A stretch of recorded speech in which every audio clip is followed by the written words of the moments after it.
There used to be a pepper tree here. He was going 90 miles an hour. He was running late to a cross-country running class. He's a cross-country runner since the age of 8. He ran 40 miles a week. He hit the pepper tree, split his car in half. He'd only been driving the car for 1 week. He ripped him out of his seatbelt and he landed in the backyard of that house looking up at the cross. Parts of his car were scattered around the cross and the roof.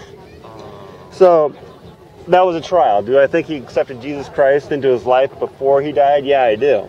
But do I know that for sure? No. Only our Heavenly Father knows whether he believed it or not. You got to believe it. You can't just give it lip service. You got to believe he actually did that for you. So that's the newspaper article the next day, November 7th, 2007. And a color picture of the shot there. But that happened. And then the next thing that occurred, my son was an organ donor. He donated his body to LifeShare. And we got a letter from an 18-year-old boy thanking us for a donation that he got from my son. He actually got his ligament in his arm. And he was a baseball pitcher from Mater Dei High School. And he said, thank you, and so on. Real nice letter. Brought tears, really nicely written. And he left his phone number at the bottom of the letter. He said, please call me. And my wife gets on her cell phone, calls him, doesn't hear anything back from him for months and months and months. No calls. We're like, oh, okay, that's the last time we're going to hear from him. He didn't want to call us back. Me and my wife were foster youth mentors. We got involved in the Step Up Ministry program at the Rock Church. And Lisa Walker is the ones that heads that there. I don't know if you've ever met her there.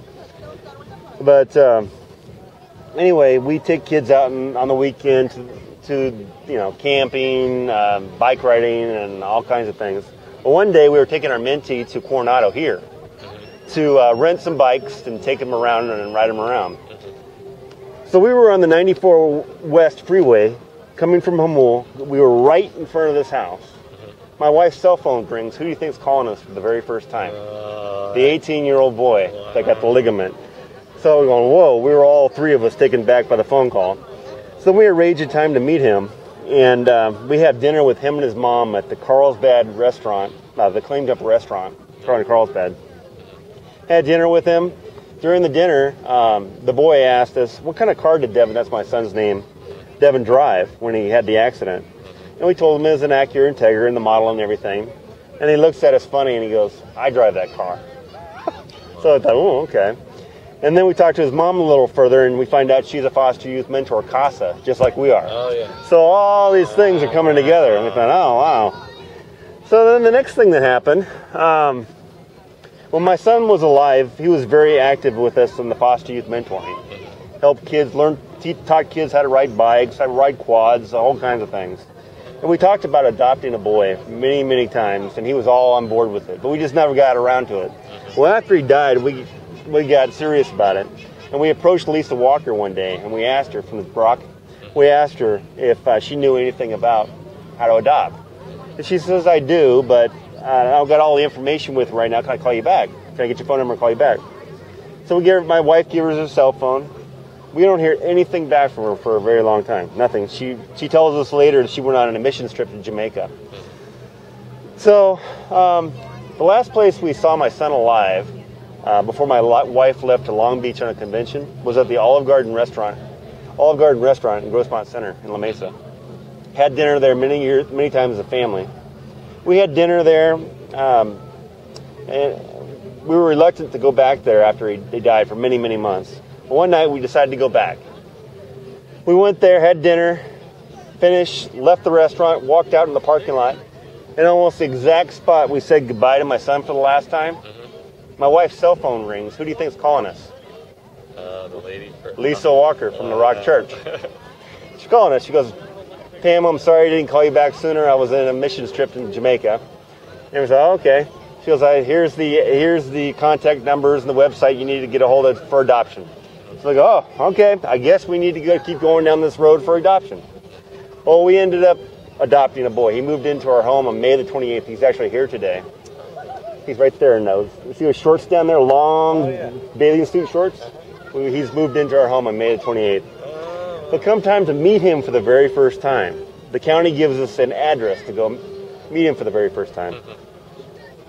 My wife sticks in her GPS cell phone the directions. That's one of those things that tells you the directions out loud. So we're leaving from Mobile, and we start going down the street. We go right, left. We follow directions it's given us. My son was headed for Mesa College when he died, okay?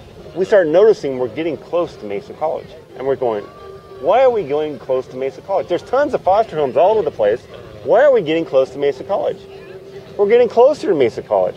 We're at the front gate of Mesa College. My wife's cell phone says turn left. The place where this boy used to live borders Mesa College. Wow. So God's real. Like you said, He's a living God. He's looking around us all the time. And He wants a relationship. He wants us to believe. And I don't know how often you share the gospel with people. But one thing we learned in the training with Kirk Cameron and such, he said this to us. It really stuck with me. He said, if you say you believe in heaven and hell, and you have family members or friends that don't believe in God, don't believe in Jesus Christ, haven't got their sins forgiven, and you were to lose them in a car accident today, where are they going? And that should bother us, right? That should burn inside of us, because once you've lost them, he's like, I felt stupid talking to them about it. I just was shy about talking to them about it. But if you lose them, you're really going to feel bad, especially if you kept it to yourself, right? Yeah. Right. So anyway, that's kind of a motivating factor for us to get out of here. Maybe not this way. We choose this way because it gets out in the World Wide Web. Mm-hmm. It gets a chance to go to other countries. Just get out there, it's a vehicle we think is, technology is growing and growing and growing. And Jesus is coming back when the gospel spread throughout the world.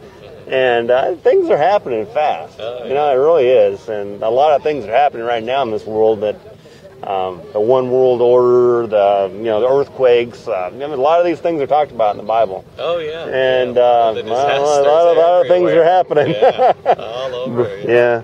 But anyway, I thank you for your time. Yeah. And God bless you. God bless you too. And say hi to my